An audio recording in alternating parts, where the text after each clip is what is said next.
मित्रांनो, सरळ व्याजाच्या संदर्भात परीक्षेमध्ये बरेचसे प्रश्न येत असतात आणि हा प्रश्न जरा वेगळाच आहे.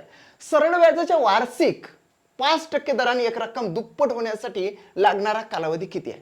जर माझ्याकडे 1200 रुपये असेल फॉर एक्झाम्पल, तर 1200 ची किती, तर 2400 झाले पाहिजे, म्हणजे दुप्पट झाले पाहिजे. त्यासाठी मला जेवढी रक्कम आहे तेवढं सरळ व्याज आलं पाहिजे. म्हणजे 1200 मध्ये ही रक्कम झाली, ही काय झाली, र म्हणजे रक्कम, आणि त्याच्यामध्ये 1200 जर माझं सरळ व्याज जर असेल, मला जर सरळ व्याज मिळालं असेल तरच ती रक्कम दुप्पट होणार आहे की नाही. म्हणजे याच्या मागे ही कॉन्सेप्ट दडलेली आहे. याचा आन्सर आपण विदिन सम सेकंड मध्येच काढणार आहोत. मित्रांनो, अशा प्रकारच्या प्रश्नामध्ये ट्रिक्सने आन्सर निघते. काय करायचं की वार्षिक किती टक्के दर आहे, तर 5% दर आहे.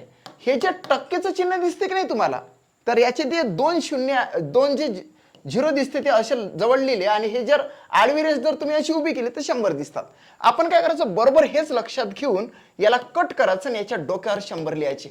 मग इथं 5% असो, 10% असो, 15% असो, की किती टक्के त्यांनी दर विचारला तरी सुद्धा त्याच्या डोक्यावर 100च लिहायचे.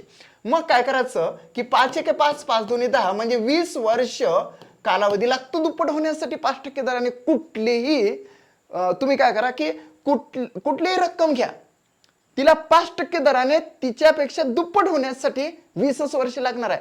फॉर एक्झाम्पल, मी तुम्हाला याचा व्हाईस वर्षा करून दाखवतो. जर समजा 1000 रुपयाची रक्कम आहे आणि त्यांनी दर जर सांगितले 5%, तर 5% म्हणजे 5 घेतला आणि 20 वर्ष लागणार ना, म्हणून 20 वर्ष घेतले.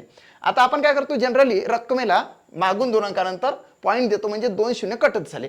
10 गुणिले 5 गुणिले 20, म्हणजे 10 5 किती झाले, 50. 50 गुणिले 20, म्हणजे हे काय झाले, तर 1000. म्हणजेच या 1000 रुपयावर 1000 रुपये सरळ व्याज जर आलं तर हे 1000 रुपये काय होणार आहे, तर 2000 होणार आहे, म्हणजे दुप्पट होणार आहे. म्हणजे राईटच आन्सर आणलं. या ठिकाणी 1000 घ्या किंवा 1 कोटी घ्या, काही घ्या ना तुम्ही, तरी सुद्धा त्याला 5% दराने 20 वर्ष लागणार आहे दुप्पट होण्यासाठी. जर का तुम्हाला माझा व्हिडिओ आवडला असेल तर चॅनल सबस्क्राईब करा.